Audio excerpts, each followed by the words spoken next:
Good morning students. आजच्या तासाला आपण distinguish between streamline flow and turbulent flow, त्याचप्रमाणे विस्कोसिटी हा पार्ट आपण बघणार आहे. तर ह्याच्यामध्ये सुरुवातीला आपण distinguish between streamline flow and turbulent flow ह्याचं डिस्टिंग्विश काय आहे ते बघूया. त्यातला पहिला पॉईंट जो आहे तो आहे the smooth flow of fluid with velocity smaller than certain critical velocity is called streamline flow or laminar flow. आता स्ट्रीमलाईन फ्लो आणि लॅमिनार फ्लो त्याच्यामध्ये जो फ्लुइड फ्लो होत असतं त्याच्यामध्ये त्याची जी व्हेलॉसिटी आहे ती व्हेलॉसिटी कशी असते, क्रिटिकल व्हेलॉसिटी पेक्षा कशी असते, लेस असते आणि त्याला आपण स्ट्रीमलाईन फ्लो लॅमिनार फ्लो म्हणतो. म्हणजे ह्याचा जो फ्लो आहे स्ट्रीमलाईन फ्लोचा तो कसा असतो, स्टेडी फ्लो असतो, स्मूथ फ्लो असतो, एकसारखा फ्लो असतो आणि त्याची जी व्हेलॉसिटी आहे ती क्रिटिकल व्हेलॉसिटी पेक्षा कशी असते, लेस असते आणि त्यावेळेस फ्लो होणारा जो फ्लुइड आहे त्याला आपण काय म्हणतो, स्ट्रीमलाईन फ्लो और लॅमिनार फ्लो. त्यानंतर टर्ब्युलंट फ्लो. टर्ब्युलंट फ्लो कसा असतो, पहिला point the irregular and unsteady flow of fluid when it's velocity increases beyond certain critical velocity is called a turbulent flow.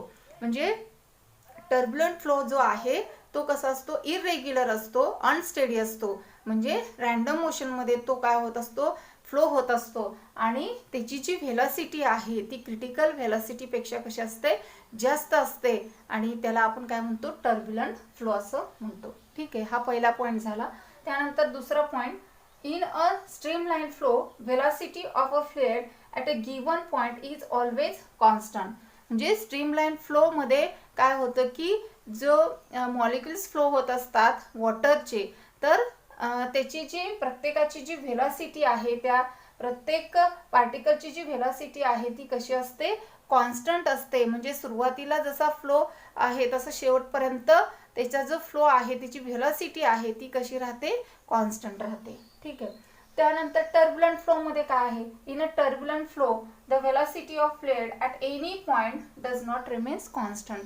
आता ह्याच्यामध्ये इरेग्युलर किंवा ह्याच्यामध्ये रॅन्डम मोशन असल्यामुळं त्याची जो टर्ब्युलंट फ्लो होत असताना त्याच्यामध्ये काय होतं की प्रत्येक पॉईंटची, त्या फ्लुइडच्या प्रत्येक पॉईंटची जी व्हेलॉसिटी आहे ती व्हेलॉसिटी कॉन्स्टंट राहत नाही, ती चेंज होत जाते.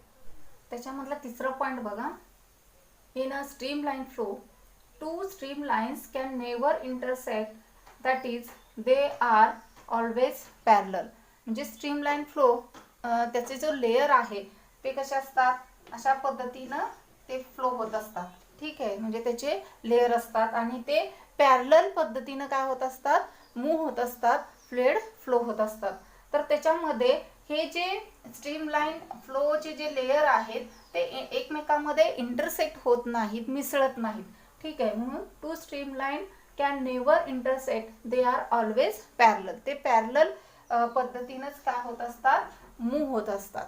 तर टर्ब्युलंट फ्लो मध्ये, in a turbulent flow at some point the fluid may have rotational motion which gives rise to Aedes.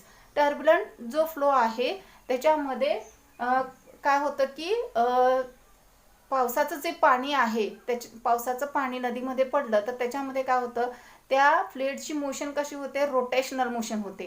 म्हणजे ते गोल गोल पद्धतीनं फिरत असतात आणि तेव्हा तिथं काय तयार होतं, इडीज. म्हणजे एक भवरा असतो त्या पद्धतीनं काही ठिकाणी बघा गोल गोल कसे असतात, त्याच्या वॉटरची किंवा त्या फ्लो ऑफ फ्लुइडची मोशन होते इडीज पद्धतीनं आणि ते रोटेशनल मोशन मध्ये काय होत असतात, फ्लो होत असतात इन अ टर्ब्युलंट फ्लो.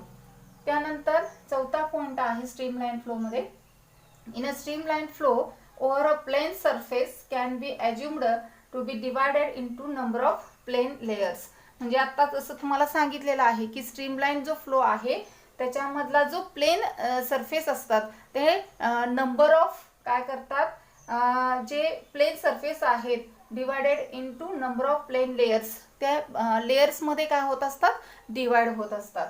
त्याला आपण काय म्हणतो, स्ट्रीमलाईन फ्लो. त्यानंतर टर्ब्युलंट फ्लो मध्ये a flow tube loses it's order and particle move in a random direction.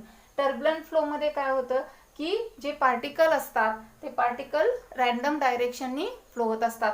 असं प्लेन लेयर्स त्याच्यामध्ये डिवाइड होत नाहीत. जसं स्ट्रीमलाईन फ्लोमध्ये जे प्लेन लेयर्स डिवाइड म्हणजे कन्सिडर केले जातात ते प्लेन लेयर्स डिवाइड होतात, आणि तसं इथं टर्ब्युलंट फ्लोमध्ये ते डिवाइड होत नाहीत.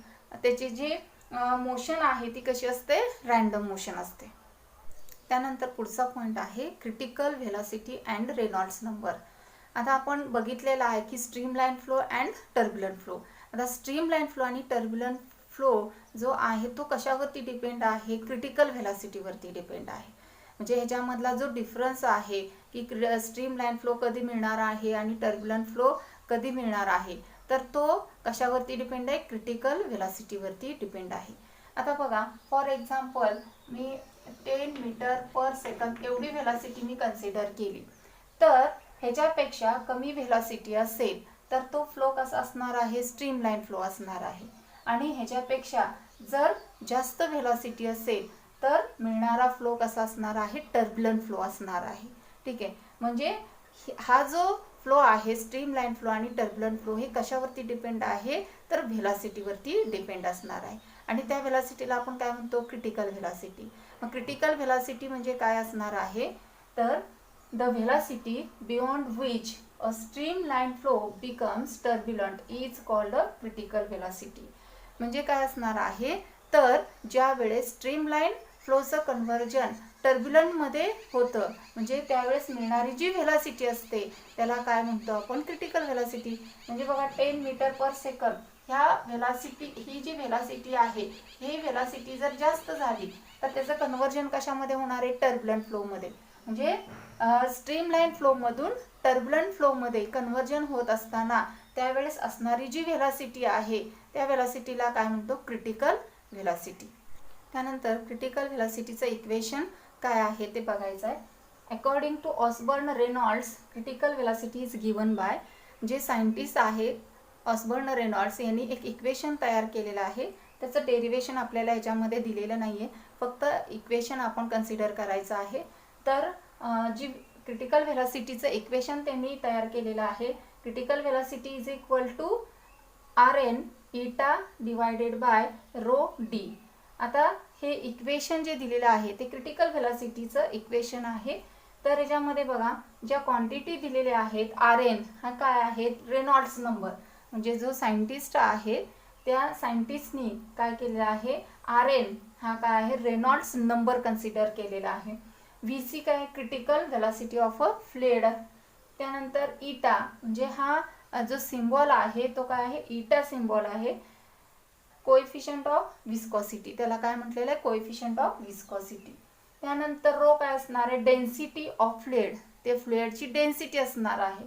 त्यानंतर डी काय असणार, डायमीटर ऑफ ट्यूब, म्हणजे ज्या ट्यूबमध्ये जे फ्लुइड आहे त्या ट्यूबचं काय असणार आहे, डायमीटर असणार आहे. आणि इथं जे दिलेलं आहे ते काय आहे, त्याची युनिट आहे. म्हणजे क्रिटिकल व्हेलॉसिटीचं युनिट काय आहे, मीटर पर सेकंद आहे. त्यानंतर इटाचं युनिट काय आहे, newton second per metre square आहे. त्यानंतर डेन्सिटीचं युनिट आहे kg पर मीटर क्यूब. आणि डी डायमीटरचं काय असणार आहे, मीटर असणार आहे. तर हे त्याचे युनिट झाले. तर हा रेनॉल्ड्स जो नंबर आहे तो पण आपण ह्या इक्वेशनवरून काढू शकतो. आणि काय आहे तो रेनॉल्ड्स नंबरचं इक्वेशन काय आहे, RN is equal to, RN इकडे घेतलं तर काय होणार आहे, VC rho d divided by eta, हे रेनॉल्ड्स नंबरचं इक्वेशन असणार आहे. तर रेनॉल्ड्स नंबर जो आहे तो काय असणार आहे, प्युअर नंबर आहे. It has no unit and dimension, त्यामुळे इथं मी युनिट दिलेलं नाही आहे. तर हा रेनॉल्ड नंबर एक प्युअर नंबर आहे. म्हणजे 10, 20 असेल, 1000 असेल, 2000 असेल, म्हणजे हा एक प्युअर नंबर आहे, त्याला युनिट आणि डायमेन्शन नाही आहे. आता ह्याच्यामध्ये जे रेनॉल्ड्स नंबरचं जे इक्वेशन आहे, RN is equal to VC rho d divided by eta. आता ह्याच्यामध्ये हा रेनॉल्ड्स नंबर कशावरती डिपेंड आहे, तर क्रिटिकल व्हेलॉसिटीवरती डिपेंड आहे. जो फ्लुइड आहे त्याची क्रिटिकल व्हेलॉसिटी त्याच्यावरती डिपेंड आहे. त्यानंतर डेन्सिटी ऑफ फ्लुइडवरती डिपेंड आहे. त्यानंतर डायमीटर ऑफ अ पाईप, ज्यामधून लिक्विड किंवा फ्लुइड फ्लो होतं त्याचा डायमीटरवरती डिपेंड आहे. त्याच पद्धतीनं जो इटा आहे कोएफिशियंट ऑफ विस्कॉसिटी त्याच्यावरती डिपेंड आहे. हा आपण विस्कॉसिटीमध्ये बघणार आहे, कोएफिशियंट ऑफ विस्कॉसिटी काय आहे ते. तर हे सर्व क्वांटिटीवरती हा RN रेनॉल्ड्स नंबर डिपेंड आहे. ठीक आहे. आणि तो जर फाइंड आउट केला तर समजा पहिलं त्याची केस काय, if RN is less than 1000, जर रेनॉल्ड्स नंबरची व्हॅल्यू काय आहे 1000 पेक्षा लेस असेल तर मिळणारा जो फ्लो ऑफ फ्लुइड आहे तो कसा असणार आहे, स्ट्रीमलाईन फ्लो असणार आहे. ठीक आहे. त्यानंतर दुसरे केसमध्ये काय, if RN is greater than 2000, जर 2000 पेक्षा RN जास्त असेल तर मिळणारा जो फ्लो ऑफ फ्लुइड आहे तो कसा असणार आहे, टर्ब्युलंट फ्लो असणार आहे. त्यानंतर if RN is between 1000 and 2000, जर RN हा 1000 आणि 2000 ह्याच्यामध्ये असेल तर मिळणारा फ्लो कसा असणार आहे, बिकम्स अनस्टेडी फ्लो असणार आहे. म्हणजेच जर तो स्ट्रीमलाईन फ्लोमधून टर्ब्युलंट फ्लोमध्ये त्याचं काय होणार आहे, चेंज होत जाणार आहे किंवा कन्वर्ट होत जाणार आहे. That is it changes from streamline flow to a turbulent flow. त्यानंतर पुढचा पॉईंट आहे विस्कोसिटी. आता विस्कोसिटी हे समजण्यासाठी मी तुम्हाला एक्झाम्पल सांगणार आहे. तर एका ग्लासमध्ये वॉटर आहे आणि एका ग्लासमध्ये हनी आहे. आता सुरुवातीला आपण ग्लासमधलं जे पाणी आहे जर खाली ओतलं तर ते काय होणार आहे, इझिली फ्लो होणार आहे. तर ते इझिली का फ्लो होणार आहे, तर त्या वॉटरमधले जे लेयर आहेत किंवा मॉलिक्युल्स आहेत, त्या मॉलिक्युल्सचे जे लेयर आहेत त्याच्यामध्ये काय आहे, तर फ्लुइड फ्रिक्शन आहे. ठीक आहे. तर एक लेयर आहे, दुसरा लेयर आहे, तर ते फ्रिक्शन जे आहे दोन लेयर मधलं त्याला आपण काय म्हणणार आहे, फ्लुइड फ्रिक्शन म्हणणार आहे. जर ते ओतल्यानंतर तर त्या वॉटरमधलं जे फ्लुइड फ्रिक्शन आहे ते कसं आहे, कमी आहे, लेस आहे, आणि त्यामुळं ते इझिली काय होतं, फ्लो होतं. आणि त्यालाच आपण काय म्हणतो, लो विस्कोसिटी. म्हणजे त्याची विस्कोसिटी कशी आहे, कमी आहे. ज्याचं फ्लुइड फ्रिक्शन कमी आहे त्याची विस्कोसिटी सुद्धा काय आहे, कमी आहे. ठीक आहे. समजा आता त्याच ग्लासमध्ये आपण जर हनी घेतलं किंवा सिरप घेतला किंवा त्यालाच आपण टॉनिक म्हणतो ते घेतलं, आपण ते जर ओतलं तर काय होणार आहे बघा, ते स्लोली फ्लो होणार आहे. इझिली फ्लो होणार नाही, पटकन पडलं जाणार नाहीये, तर ते हळूहळू काय होणार आहे, खाली पडणार आहे. तर का, तर त्याच्यामधलं जे फ्लुइड फ्रिक्शन आहे, त्या लिक्विड मधलं जे मॉलिक्युल मधलं जे फ्लुइड फ्रिक्शन आहे ते कसं आहे, जास्त आहे. ठीक आहे. आणि फ्लुइड फ्रिक्शन जास्त असल्यामुळं त्या जे हनी आहे, सिरप आहे, त्याची विस्कोसिटी कशी आहे, जास्त आहे. त्याला आपण हाय विस्कोसिटी म्हणतो. ठीक आहे. म्हणून वॉटरची विस्कोसिटी कशी आहे, लेस आहे, आणि हनीची विस्कोसिटी कशी आहे, जास्त आहे, कारण तिथं फ्लुइड फ्रिक्शन जास्त आहे. ठीक आहे. मग हे जे विस्कोसिटी आहे ती आपल्याला वॉटरमध्ये कमी मिळते आणि हनीमध्ये काय मिळते, जास्त मिळते. आता the friction may be within the fluid itself and between the fluid and its surrounding. This property of fluid is called viscosity. आता म्हणजे काय बघा, the friction may within the fluid itself म्हणजे लिक्विड मधलं असणारं जे फ्रिक्शन आहे, म्हणजे वॉटर आहे, वॉटरचे मॉलिक्युल त्याच्यामधले जे लेयर आहेत त्याच्यामध्ये असणारं एक फ्रिक्शन. त्यानंतर between the fluid and its surrounding, म्हणजे समजा जे आपण ग्लास घेतलेला आहे, ग्लास हा एक लेयर असणार आहे आणि दुसरा म्हणजे फ्लुइड, त्याच्यामध्ये पाणी घेतलेलं, ह्या दोन्हीचं सुद्धा काय असणार आहे, एक फ्रिक्शन असणार आहे, वॉटरचा आणि ग्लासचा लेयर. म्हणजे ह्या दोन्हीमध्ये सुद्धा काय असणार आहे, फ्रिक्शन असणार आहे. म्हणजे हे जे फ्रिक्शन आपण वॉटरच्या मॉलिक्युलमध्ये होणार आहे, सराउंडिंग म्हणजे ग्लास किंवा फ्लुइडमध्ये होणार आहे, आणि समजा आपण ते खाली ओतलं की एअर आणि वॉटर ह्याच्यामध्ये सुद्धा फ्रिक्शन होणार आहे. मग हे जी फ्रिक्शनची प्रॉपर्टी आहे फ्लुइडची, म्हणजे property of fluid is called viscosity. म्हणजे हे आपल्याला जे वेगवेगळे ह्याच्यामध्ये फ्रिक्शन आपल्याला मिळतं, जे फ्लुइडमध्ये, फ्लुइड सराउंडिंगमध्ये, मग ही जी प्रॉपर्टी आहे फ्लुइडची त्याला आपण काय म्हणतो, विस्कोसिटी. तसंच viscosity is the resistance to flow of liquid. म्हणजे लिक्विड फ्लो होत असताना त्याच्यामध्ये मिळणारा जो रेजिस्टन्स आहे त्याला आपण सुद्धा काय म्हणतो, विस्कोसिटी.